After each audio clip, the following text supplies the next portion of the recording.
I came across a really interesting item the other day when I was at my base thrift store, and that is this survival module, cage 7 Sierra 327 from Dangerous Goods Life-Saving Appliances. At least I guess that's who makes it. And what this is a one of two modules, the other being a first aid module for SEER, survival, escape and evasion. Maybe it goes into pilot's kits. I'm not real sure. I do know that it came from a guy in the 2-4 SAL Special Operations Wing. So I know they get them. And I have a pretty good idea of what's inside. Some basic survival items, but I thought I'd open it here with you and let you see. And it's in pristine condition, even though it says expires 1 March 2017. There's nothing in there I don't believe that actually should be affected by expiration. So it's vacuum sealed, and it's got a nice grommet on one corner so that you could hook it to something. And it has two notches where you can tear it open, and that's what I'm going to do. And like I said, just wanted to take you along for the ride. Before I open it, I want to point out that I have only seen one review of this thing, and that was by that this great channel, Steve MRE Info. He usually his thing is he opens old MREs and then actually tries to eat them. Very interesting channel, and for some reason he got a hold of one of these, both modules, and opened them, and that was pretty interesting. But other than his, I haven't seen any videos of it, and that's the only info I've had of it. So without further ado, I'm going to open this thing. All right, so I tore off the bottom there where it says to, and I will tell you, it doesn't tear easy. That is some thick metal, plasticized metal, whatever you call this. It was very thick and hard to tear, and it didn't actually tear. Other than these two notches, there's no, perforated place or anything like that. So it just, I had to rip it. All right, let's open this thing up and see what's inside. Okay, so there's just one main bag, and inside that one main bag is another bag. And it says pretty much the same thing. Survival module, same dates, same information. It's just another bag, but this one is already perforated. You can see that hole there. So this is not vacuum sealed. Matter of fact, it feels, from that rib, it feels to me like it is a Ziploc bag. But right off the bat, I'll tell you that it has no, this bag would have no extra use as a water bag or collections bag, because there's two holes, one right there and one right there, like hole punch type holes.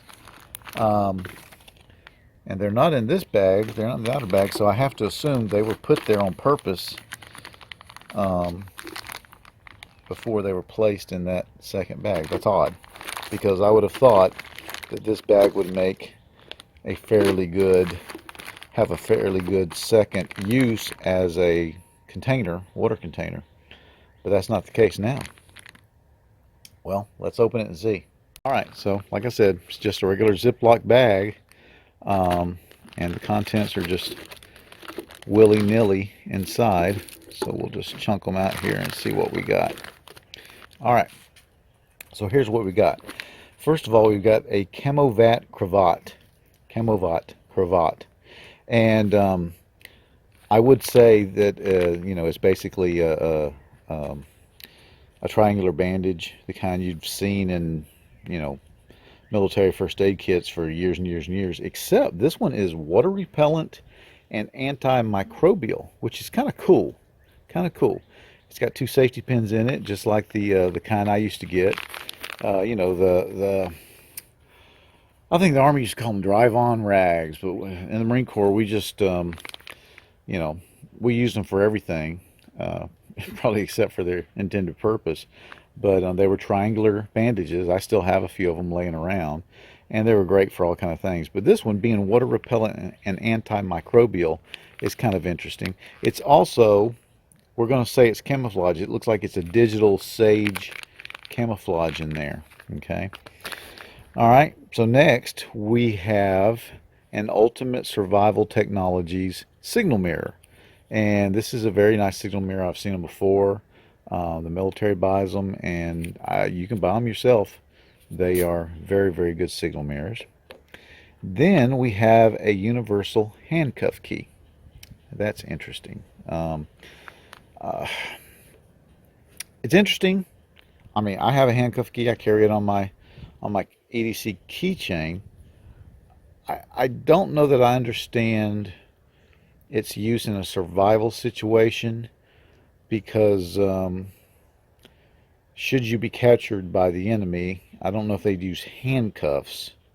That always seems to be more of a civil police type of tool. And if they did, I would think they would search you before they handcuffed you. That's a pretty good size handcuff key, but whatever. Then we have a waterproof match container. I'm pretty sure that's going to contain matches in it.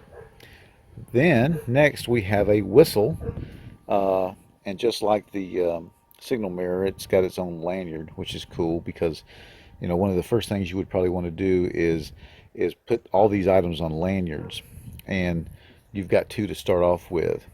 And speaking of lanyards, you can put this on a lanyard because it comes with a little ring. This is a Leatherman squirt, which is a nice little tool, and we'll be looking at that.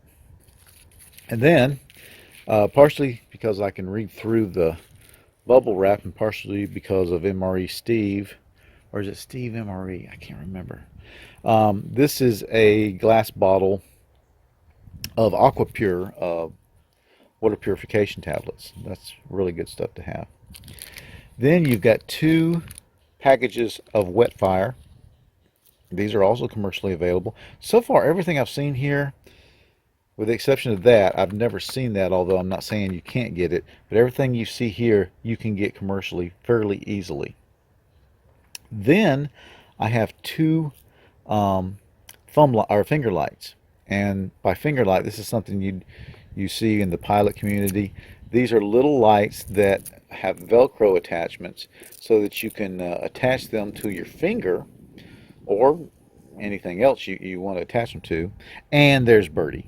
Everybody say hello to Birdie. Birdie loves to get in on the videos, and we love to see Birdie.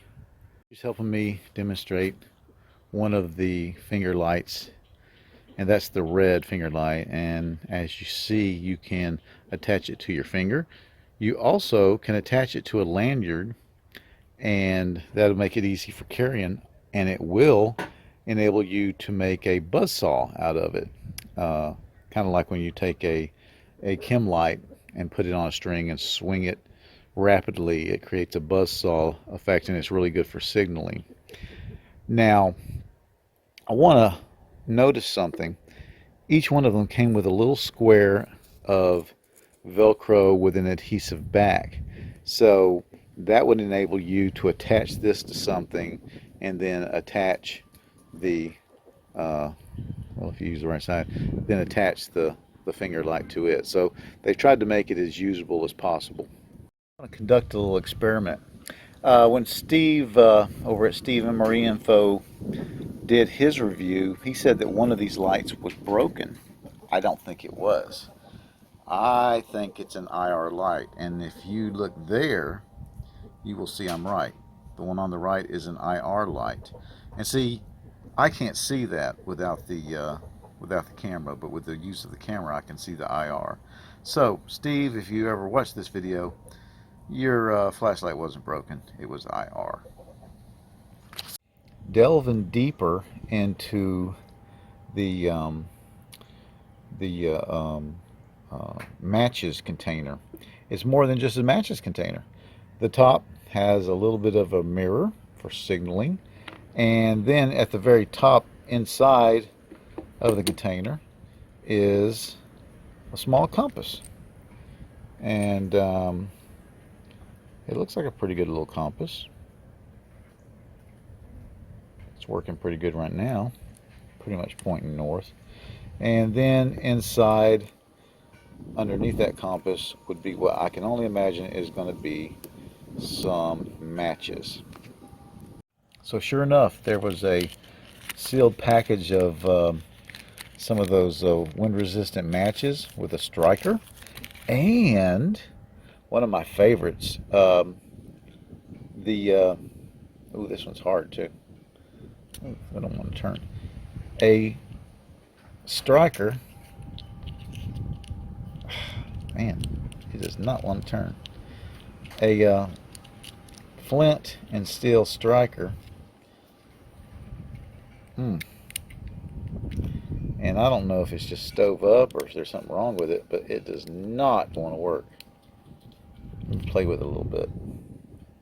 Yeah, I'm disappointed to say there's something. See how the wheel's just turning freely? It's not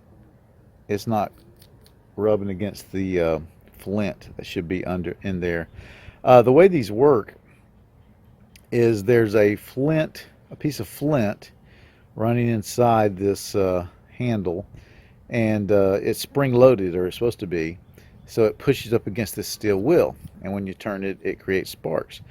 I have the old type of these, which is made with brass, and on those there's a little screw, and you can actually adjust the flint. This is kind of a cheaper version, and you can't do that, and that's too bad because it doesn't have the tension. I don't know if there's a spring in there or not, but if so, it's not pushing. So I'm afraid that doesn't work, and that's disappointing. It's sad to see them going with a cheaper version of that. It really is, because I've had these and I have these, and they've always been really, really good, and I'm really disappointed in seeing that.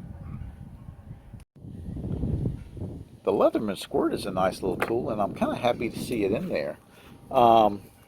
As you can see, it's got a small pair of pliers, it's got a small pair of scissors, it's got a couple of screwdrivers, flathead and what'll work for a Phillips. Then it's got a little blade and a little bit of a file. Pretty good for such a small package. You can get some small jobs done. But I'm happy to see a Leatherman squirt in there. I'm a Leatherman fan, and I really like seeing that in there. Okay, so that's what came in this survival module. I was really happy to get it. I wanted to see what would come in there. No real big surprises. All of these are items that I've seen before in the military and in some of your better survival kits, but I'm happy to see them. A little disappointed in this. That is really, really either a cheap version of this, or just the brand has gotten cheap. But other than that, everything looks to be like a pretty good quality stuff. Hey, I was really happy to get this, and I'm really happy to be able to share opening and share what's in it with you. Thanks for watching.